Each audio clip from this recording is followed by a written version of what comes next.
Hello everyone. आज के इस लेक्चर में हम कवर करने वाले हैं कॉग्निटिव डोमेन क्या होता है, जो कि ब्लूम ने दिया था। टीचिंग एंड इंस्ट्रक्शन के ऑब्जेक्ट को इन्होंने डिफाइन किया था।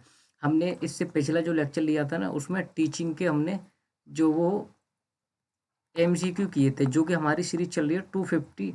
जो टॉप एमसीक्यू है ना, वो हर यूनिट के हम कवर कर रहे हैं पेपर 1 के। तो उसमें एक दो जगह ये वाला कंसेप्ट भी आया था कॉग्निटिव डोमेन का। तो कहीं ना क्यों ना हम इस पे एक लेक्चर ही ले लें, है ना, जहाँ पे सारी चीज़ें क्लियर हो जाएं अच्छे से। तो ब्लूम के अकॉर्डिंग अगर हम देखें क्लासिफिकेशन टीचिंग और इंस्ट्रक्शन के ऑब्जेक्ट को, तो इन्होंने बताया कि instruction object fall under the one of the three category. इनकी तीन कैटेगरी होती हैं। तीन कैटेगरी में पहली कैटेगरी कौन सी है? Cognitive domain. तो इस लेक्चर में हम करेंगे कॉग्निटिव डोमेन को, ठीक है जी। तो कॉग्निटिव डोमेन होता है, it is related to the development of intellectual capacity. Intellectual capacity का मतलब क्या हुआ कि किससे रिलेटेड है? ये हमारे माइंड से रिलेटेड है ना। ये हमारे माइंड से रिलेटेड है, इंटेलेक्चुअल की बात कर रहा है ये। थिंकिंग और नॉलेज से रिलेटेड है ना। थिंकिंग और नॉलेज से रिलेटेड है, and it is the core learning domain. और ये लर्निंग डोमेन का एक तरीके से कोर कंसेप्ट है, यानी कि कोर है, यानी कि बेसिक जो है। इसके बिना जो लर्निंग नहीं हो सकती। जब आपको नॉलेज और थिंकिंग की बात नहीं करोगे टीचिंग में, लर्निंग में, तो कैसे कह सकते हो आपके वो लर्निंग हो सकती है ना। इसके दो अदर डोमेन भी हैं, जो कि एक अफेक्टिव होता है और साइकोमोटर होता है ना। इसमें हम पढ़ेंगे कॉग्निटिव को। तो required the least some cognitive component, it function at 6 level. और 6 लेवल दे रखे हैं इसके, जो कि ये गए 6 लेवल इसके। क्वेश्चन ज्यादातर यहीं से आ जाता है ना। इसका सीक्वेंस आ जाता है पहले। तो मैं इसका सीक्वेंस लिख दूं के सी आ से। ये होता है इसका सीक्वेंस, है ना। ये एक तरीके से ऐसे समझ लो, आपको ट्रिक के हिसाब से याद कर सकते हैं ना। ये इसकी हो गई ट्रिक के सी आ से। तो के का मतलब क्या हो गया? Knowledge. Knowledge basically about recalling information. जब इन्फॉर्मेशन को और कंटेंट को रिकॉल करते हैं ना, बार बार दोहराते रहते हैं, तो उस चीज की बात करेगी, वो होगी हमारी जो वो नॉलेज। तो ये जो सीक्वेंस चलेगा ना, वो ऐसे चलेगा कि ये होगा हमारा सबसे लोअर लेवल। और जब जैसे जैसे हम नीचे आते जाएंगे ना, तो ये हमारा हायर लेवल होता जाएगा, है ना। हायर अथॉरिटी की बात करते रहेंगे। तो नॉलेज की बात करें तो रिकॉलिंग इन्फॉर्मेशन से रिलेटेड होता है। के बाद क्या आया? सी। सी का मतलब होता है कॉम्प्रिहेंसिव। इट है ability to grasp the meaning of material. Material का जो मीनिंग है ना, उसको ग्रेस्प करना, एक तरीके से कॉम्प्रिहेंस करना उसको, है ना। उसके बाद का, अब देखो, सेकंड में क्या था? ए सी। उसके बाद आएगा ए।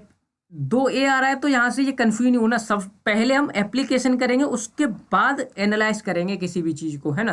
पहले हम अप्लाई करेंगे, उसके बाद एनालाइज करेंगे। तो application, it convert abstract knowledge into practices. जो हमारी नॉलेज होती है ना, जो हम नॉलेज प्राप्त करते हैं, उसको हम किस में कन्वर्ट कर देते हैं? उसको प्रैक्टिस के थ्रू हम जो वो सीखने की कोशिश करते हैं। तो अप्लाई कर दी हमने नॉलेज, उसके बाद उसको एनालाइज करेंगे। एनालाइज में क्या होगा? Breaking down communication. कम्युनिकेशन को ब्रेक डाउन करना into the constituent part such as manner the relationship idea of understand better, understood better. यानी कि एनालाइज करेंगे उसको कि हम अच्छे तरीके से कैसे समझ सकते हैं उस इंफॉर्मेशन को, उस नॉलेज को, है ना। एनालाइज करने के बाद आता है सिंथेसिस। इस एस का मतलब क्या हो गया? सिंथेसिस। सिंथेसिस का मतलब क्या हो गया? एनालाइज में हमने क्या किया? हमने ब्रेकिंग डाउन कर दी इन्फॉर्मेशन। कम्युनिकेशन हमने ब्रेकिंग डाउन कर दिया। यहाँ पे हम उसको क्या कर देंगे? कंबाइन कर देंगे। जो भी हमने एनालाइज किया था ना, जो भी हमने ब्रेक डाउन कर दिया, तो उसको हम कलेक्टिवली बात करेंगे। तो it is basically about combining constituent part. जो हमने यहाँ पे टुकड़े कर दिए थे ना किसी भी इंफॉर्मेशन को समझने के लिए, उसको जब हम सिंथेसिस में आएंगे, तो इन जो टुकड़े थे, इनसे हम एक कलेक्टिव इंफॉर्मेशन, कलेक्टिव एक एक मेन पॉइंट पे पहुंचने की बात करेंगे ना। पार्ट टू होल बोल सकते हैं इसको।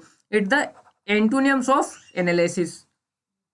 उसके बाद आता है लास्ट हमारा इवेल्युएशन, जो हाईएस्ट होता है। इवेल्युएशन मतलब कि लास्ट स्टेप जो होता है हमारा, वो होता है हमारा इवेल्युएशन। इस ई का मतलब क्या हो गया? इवेल्युएशन, इवेल्युएशन में हम जज करते हैं किसी भी चीज़ को, जो भी हमने इन्फॉर्मेशन, जो भी हमने नॉलेज, जो भी हमने लर्निंग की, उसको जज करते हैं लास्ट में, जो कि वैल्यू होती है हमारे मेथड्स एंड मटेरियल, उस पर्टिकुलर पर्पज, जिस पर्पज से हमने लर्निंग की थी, क्या वो पर्पज हमारा फुलफिल हो पाया या नहीं हो पाया, उस चीज़ की बात जो है यहाँ पे की जाती है। अब आता है कि ये तो थे ब्लूम के। एक बंदा था जिसको एंडरसन बोलते हैं ना, एंडरसन ने क्या किया था, एंडरसन ने इसको रिवाइज कर दिया है ना, एंडरसन ने अपने हिसाब से दे दी यहाँ पे, जो कि student of the Bloom and David Krathwohl rearrange कर दिया इसने इसको। अब देखो, अब तक हमने अभी पिछली स्लाइड में हमने क्या पढ़ा, से यानी कि knowledge, comprehension, application, analysis, synthesis और इवेल्युएशन, यही पढ़ा हमने। इसको इन्होंने रीअरेंज कर दिया, किसने, एंडरसन ने रीअरेंज कर दिया आके इसको, कि पहले वहां पे नॉलेज था, यहाँ पे रिमेम्बरिंग आएगा, नॉलेज की जगह रिमेम्बरिंग आएगा। और नॉलेज का हमने मीनिंग देखा था, तो वहां पे क्या था, रिकॉल करना था, किसको, इन्फॉर्मेशन को, नॉलेज को रिकॉल करना था, और यहाँ पे भी वही मतलब है। तो इन्होंने केवल नॉलेज का नाम बदल के रख दिया, क्या, रिमेम्बरिंग, जो कि उसका भी मीनिंग सेम है, रिकॉल और retrieve the previous learn information, जो भी हमने पहले कुछ सीखा था उसको रिकॉल करना है ना, प्रीवियसली जो हमने पढ़ा था।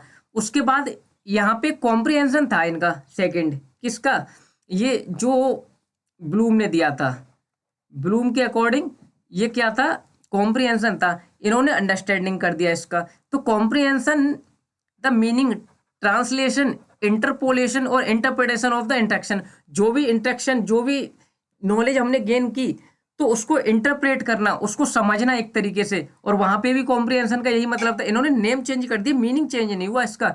Instruction and problem, state the problem बस ओन माई ओन वर्ड्स, ठीक है ना। उसके बाद वहां पे अप्लाई था, यहाँ पे इन्होंने अप्लाई की जगह एप्लीकेशन था ना, वहां पे एप्लीकेशन को इन्होंने अप्लाइंग कर दिया, मीनिंग सेम है इसका, कि use a concept new situation और unprompted abstraction, apply the learn in classroom into novel situation workplace, कि जो भी चीज हमने पढ़ी, जो भी हमने लर्न की, उसको अप्लाई करना एक तरीके से, है ना। अप्लाई करने के बाद एनालिसिस था वहां पे, यहाँ पे भी एनालिसिस है, कि एनालिसिस इज सेपरेट करना मटेरियल और कंसेप्ट, जो हमने सीखे ना उन कंपोनेंट को पार्ट्स में एक तरीके से डिवाइड कर देना, है ना। ऑर्गेनाइजेशन स्ट्रक्चर में अंडरस्टैंड, जो कि आसानी से ऑर्गेनाइजेशन का स्ट्रक्चर को हम समझ सकें। डिस्टिंग्विश बिटवीन फैक्ट और इन्फ्रेंस को भी एक तरीके से डिस्टिंग्विश कर देना, है ना, अलग थलग कर देना। एनालिसिस हो गया, एनालिसिस के बाद वहां पे सिंथेसिस था, यहाँ पे इवेल्युएशन हो गया, इवेल्युएटिंग, वहां पे इवेल्युएशन लास्ट स्टेप था। तो इवेल्युएटिंग की बात करें तो वो जजमेंट होता है उसका, अबाउट वैल्यू, आइडिया और मटेरियल के बारे में जजमेंट करना। लास्ट में होता है क्रिएटिंग, क्रिएटिंग का मतलब कि बिल्ड द स्ट्रक्चर, जो भी हमने सीखा, जो भी इवेल्युएशन किया ना हमने, कि क्या हमने कुछ जो भी जो पर्पज था, मेन एम था हमारा, वो अचीव कर पाए। तो क्रिएटिंग में क्या, बिल्ड करना स्ट्रक्चर को, पैटर्न को डाइवर्स करना एलिमेंट के थ्रू, है ना।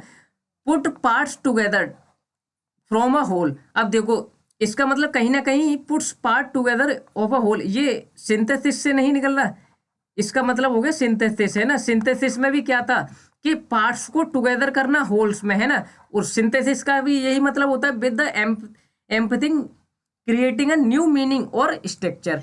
तो अगर हम इसका जो ट्रिक बनाने की कोशिश करें, तो देखो क्या आता है निकल के, कि वो तो केसी आ से हमने देख लिया ट्रिक उसका। इसका अगर हम देखें तो आर यू ए और सेकंड ए, देन ई, और ई के बाद में क्या है, सी, ठीक है ना। ऐसे याद रख सकते हैं इसको, कि रिमेम्बरिंग पहले आएगा, अंडरस्टैंड करेंगे, अंडरस्टैंड अप्लाई के बाद ही एनालाइज करेंगे। ये तो वहां पे भी यही ये ट्रिक था, है ना, कि अप्लाई के बाद ही एनालिसिस करेंगे। तो अप्लाई किया हमने, एनालिसिस किया, इवेल्युएशन किया, और लास्ट में क्रिएटिंग, क्रिएटिंग इसका हाईएस्ट लेवल है, ये याद रखना है आपको, ठीक है ना।